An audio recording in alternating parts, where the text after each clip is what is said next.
HM के राष्ट्रीय महासचिव और मजदूरों के इस न्यूज चैनल पर जो भी वक्ता ने कहा वो उसकी अपनी राय है, जिसकी पुष्टि नेशन न्यूज इंडिया नहीं करता। धन्यवाद। के मसीहा हरभजन सिंह सिद्धू जी। सर, आजकल जो लेबर जो लॉ है उस पर दिन पर दिन बड़े पैमाने पर मजदूरों के साथ विश्वासघात किया जा रहा है और जो मजदूरों को जो मिलना चाहिए अधिकार, उनको अधिकार नहीं मिल रहा है। और कल आपके एक शायद कन्वेंशन भी है, उस कन्वेंशन के बारे में ब्रीफ करें। देखिए, ऐसा है कि दुनिया का जितना भी पूंजीपति है वो एक मंच पर है और वो जो भी सरकार किसी भी पार्टी की आती है पूंजीपतियों के दबाव में काम करती है। और हमारे हिंदुस्तान में भी जो पिछले 10 साल से सरकार है वो बड़े बड़े कॉरपोरेट घरानों के और जो विदेशी कंपनियां हैं उनके दबाव में काम कर रहे हैं, क्योंकि हमारे देश में इन्वेस्टमेंट चाहिए। बिना इन्वेस्टमेंट के किसी भी देश का निर्माण नहीं हो सकता है। तो हमारे टैक्स पेयर का इतना पैसा नहीं आता है कि जो देश का निर्माण करें, इसलिए उनको विदेशी पूंजी चाहिए और या बड़े बड़े घरानों का इन्वेस्टमेंट चाहिए। तो इन्वेस्टमेंट वाले जो हैं वो प्री कंडीशन रखते हैं कि अगर हमारा पैसा आपको इन्वेस्ट कराना है अपने देश में डेवलपमेंट के लिए, तो आपको श्रम कानूनों को जो है वो लाचीला करना पड़ेगा, उसको जो है आपको लिबरलाइज करना पड़ेगा, रिफॉर्म्स लाने पड़ेंगे। तो 10 साल पहले ये सरकार जो आई है ये उनके आगे पूरा 100% समर्पित है और इन्होंने कहा कि जैसा आप कहेंगे वैसा हम करेंगे। हमारे जो 44 श्रम कानून देश की आज़ादी से पहले और बाद में जो बड़े संघर्ष करने के बाद, कुर्बानी करने के बाद मजदूर मूवमेंट का हमारे को मिले थे, उनको इन्होंने बिना किसी भी मजदूर संगठन से बात किए हुए वन साइडेड उनको सबको स्क्रैप कर दिया इन्होंने और 4 कोडों का निर्माण कर दिया जो हमारे से बिना बात किए हुए किया, जिसको पार्लियामेंट में इन्होंने जब किसानों के बिल आए थे उसको बिना बहस के और जो पावर की बेंचेस थी उन्होंने उसको पास किया, क्योंकि अपोजिशन ने वॉकआउट किया हुआ था। 8 जो MP थे बेल में आ गए थे, उनको मार्शलों ने उठा के बाहर फेंक दिया था। उस प्रोटेस्ट में पूरा पार्लियामेंट के अंदर जितना अपोजिशन है वो बाहर वॉकआउट कर गया था और अंदर सिर्फ रूलिंग पार्टी के MP बैठे थे। उन्होंने विदिन नो सेकंड इन 4 कोडों को अप्रूव कर दिया और रूल्स जो हैं वो अथॉरिटी दे दी उन्होंने ब्यूरोक्रेट को कि आप रूल्स फ्रेम कर लीजिए खुद। हालांकि ये प्रेरोगेटिव जो है ये पार्लियामेंट का है, जो चुने हुए नुमाइंदे हैं, देश के प्रतिनिधि हैं पब्लिक के, उनका प्रेरोगेटिव है, परंतु इन्होंने ब्यूरोक्रेट्स को अपनी पावर दे दी कि आप रूल फ्रेम कर दीजिए। और क्योंकि ये कंकरेंट सब्जेक्ट है लेबर जो लॉ है, इसमें जितनी भी हमारे देश की स्टेटें हैं वो भी अपने रूल बनाती हैं। जैसे हमारे 44 कानून थे तो 100 कानून स्टेटों के भी थे, परंतु अभी इन्होंने 4 कोड पास करने के लिए स्टेटों को भेज दिया है कि आप भी इसी के प्रारूप में अपने रूल्स बना लीजिए इसके ऊपर। तो तकरीबन सभी स्टेटों ने उसके रूल बना दिए हैं। अभी सरकार ने, हमारे को मैसेज मिला था नेशनल टीवी के थ्रू, अखबारों के थ्रू, कि सरकार इसको फर्स्ट वीक ऑफ अप्रैल में 4 कोडों को लागू करने जा रही है। उसी को देखते हुए हमने 10 मजदूर संगठन जो 15 साल से एक मंच पर हैं, हमने दिल्ली में राष्ट्रीय सम्मेलन बुलाया 18 मार्च को और उसमें तकरीबन हज़ारों लीडर हर सेक्टर के उसमें उन्होंने पार्टिसिपेट किया और उसके बाद सर्वसम्मत से फैसला हुआ कि हमारे को एक नेशनल डिक्लेरेशन, राष्ट्रीय घोषणा पत्र निकालना चाहिए। वो हमने उस दिन वहाँ पर डिस्कस किया और अप्रूव किया। उसमें तय किया कि अगर सरकार कोड को लागू करेगी पूरे देश में उस कोड की प्रतिलिपियाँ जलाई जाएंगी और नहीं तो 20 मई को पूरे देश में एक दिन का इंडस्ट्रियल बंद रहेगा, जिसमें अभी किसान के 550 यूनियनों ने हमारे को शामिल कर लिया है। उन्होंने कहा कि अगर आप हड़ताल पे जाएंगे तो हमारे भी किसान जो है पूरे गांव को बंद करेंगे, तहसील को बंद करेंगे, डिस्ट्रिक्ट को बंद करेंगे, रोड को बंद करेंगे, रेलवे बंद करेंगे। ये उनका अपना हमारे को आके आश्वासन मिल गया है, ज्वाइंट मीटिंग हो गई है हमारी। जैसा पिछले दिनों कुछ लोगों ने बोला भी था, कॉर्पोरेट सेक्टर के लोगों ने, कि मजदूरों के जो घंटे हैं 12 घंटे या सुपर घंटे बढ़ा रहे जाएँ, ऐसा कुछ है। वो ऐसा है जी कि जो देश के अपने आप को आइकॉन कहते हैं, जो कहते हैं कि हमारे पैसे से देश का निर्माण हुआ है, वो इन्फोसिस का जो एक्स चेयरमैन है उसने कहा कि आपको जो है वो 70 घंटे काम करना चाहिए। एक वो लार्सन टोर्बो वाला आ गया, उसने कहा 90 घंटे काम करना चाहिए। आप घर में बैठ के अपनी जनानियों को शक्ल काहे इतनी देखते रहते हो, क्या उसकी शक्ल में लगा हुआ है जनानियों को। तो वो बदतमीज हैं, बदमाश हैं, देश को लूटा हुआ है उन्होंने, अरबोपति हैं वो।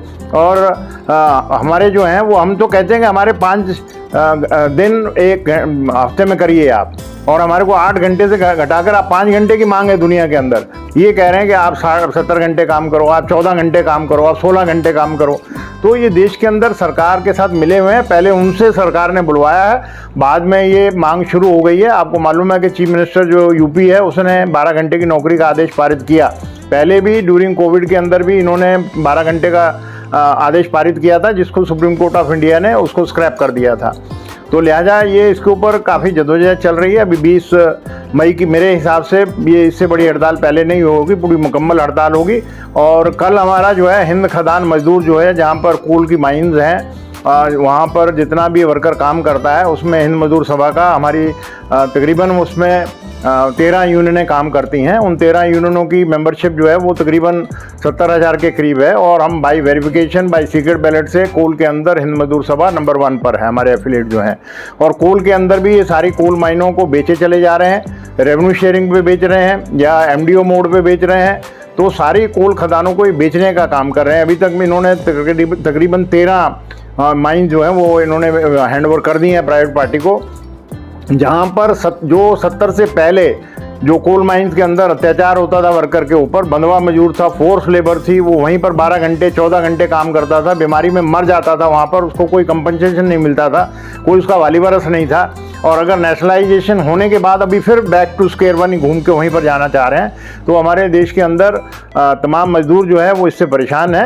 मजदूर हमारे साथ है। वो बात अलग है कि जब वोटिंग आ जाती है तो लोगों को जात और धर्म में और उसमें बांटने का काम करते हैं, उसमें थोड़ा सा हमारे को सेटबैक लगता है। परंतु वर्कर अभी समझदार हो गया है, वो जान रहा है कि ये पूंजीपतियों के दबाव में हमारे अधिकारों के ऊपर हमले हैं। ड्यूटी आवर्स बढ़ जाएंगे, 12 घंटे हो जाएंगे, 14 घंटे भी नौकरी ले सकता है। ऑक्यूपेशनल हेल्थ एंड सेफ्टी खतरे में है, वर्कर मर रहा है, आग लग रही है, उसके अंदर उसकी हड्डियां भी नहीं मिलती हैं ऐसा, क्योंकि लेबर लॉ का इन्फोर्समेंट जीरो हो गया है, लेबर मिनिस्ट्री डिफंक्ट हो गई है, लेबर मिनिस्ट्री का इंस्पेक्शन बंद कर दिया गया है। तो इससे वर्कर त्राही कर रहा है और सारा काम रेगुलर जो डिसेंट वर्क है, 8 घंटे की नौकरी होनी चाहिए, जिसको 6 घंटे की नौकरी पर लाना चाहिए, 5 घंटे की नौकरी पर लाना चाहिए, वो सारे डिसेंट वर्क जो हैं ये ट्रांसफ़र कर रहे हैं इनफॉर्मल सेक्टर में, जहाँ पर 12-12 घंटे ठेकेदार ज़बरदस्ती काम ले रहा है और उसको 9,000 रुपया देता है, 8,000 रुपये देता है। हमारे कोल माइंस के अंदर मेरे को, जैसे अभी मैं नागपुर गया था, वहाँ पर मुझे पता लगा कि 35,000 रुपया जो कोल इंडिया है वो ठेकेदार को एक वर्कर के रखने के लिए देता है और वो उसका बैंक अकाउंट खोलता है, बैंक ट्रांसफ़र होता है चेक से कॉन्ट्रैक्टर के पास से, ATM भी अपने पास रख लेता है, उसमें से 9,000 सिर्फ उसको सैलरी कैश देता है, बाकी पैसे ATM से निकलवा लेता है उसमें से। तो ये ऑर्गेनाइज क्राइम है,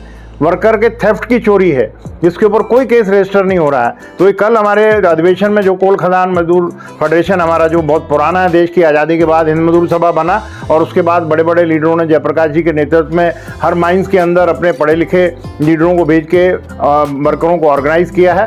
और उनका कल जो हमारा अधिवेशन होगा उसमें तमाम देश के डेलीगेट नेता आए होंगे, वो अपने इन बातों के ऊपर चर्चा करेंगे और मुझे उम्मीद है कि शाम को उसके ऊपर एक प्रस्ताव आएगा और उस प्रस्ताव के ऊपर 5 तारीख को जो रांची के अंदर हम 4 बड़े फेडरेशन जो कोल में काम कर रहे हैं उनका एक बहुत बड़ा अधिवेशन है। और मैं उम्मीद करता हूं कि जो हालात हैं उस हालात को देखते हुए कोल के जितने लीडरशिप है, जो वर्कर है, वो इन बात को समझता है, सुनता है, वो भी हमारी 20 मई की हड़ताल पर एक दिन की उसमें काम बंद करेगा। और अगर सरकार नहीं चेतेगी तो फिर हम लंबी लड़ाई भी की जा सकती है, ऐसा मेरा मानना है। सर, कल का जो कोल कन्वेंशन है वो कहाँ होगा और लगभग कितने लोग होंगे? उसमें तकरीबन 700 के करीब डेलीगेट हमारे ऑल ओवर इंडिया से, हर कंपनी से जहां पर हमारी यूनियन है वो आ रहे हैं, ऑलरेडी पहुंच चुके हैं। और कल सुबह 10 बजे अवाने गालिब इंस्टीट्यूट जो है माता सुंदरी रोड के ऊपर, उसके अंदर सुबह 10 बजे शुरू होगा, जिसका उद्घाटन हमारे HMS के अध्यक्ष जो हैं कामरेड राजा श्रीधर ये करेंगे। और ये भी चेन्नई से पहुंच चुके हैं दिल्ली में। और विदेश के भी जो एशिया के जनरल सेक्रेटरी हैं मिस्टर सोया योशिदा, वो भी हमारे पास पहुंच रहे हैं। कल बैंकॉक से सुबह की फ्लाइट से आ जाएंगे। और जो इंडस्ट्रियल हॉल का जनरल एशिया का सेक्रेटरी है आशुतोष, वो भी ज़रूर पहुंचेगा, उनकी तरफ से भी मैसेज आएगा, मैसेज देगा वो भी। और भी हमारे जो दूसरे वेलविशर हैं, बुलाने को तो हम बहुत आदमी बुला सकते थे, परंतु हमारे को कल मौका लगेगा कि अपने साथियों को सुनने का, क्योंकि अगर इतनी बड़ी हड़ताल होने जा रही है तो जो नीचे ग्राउंड लेवल पर जिनका एक्सपीरियंस है उनको सुनने का मौका मिलेगा। तो कल सारा दिन वो अधिवेशन चलेगा।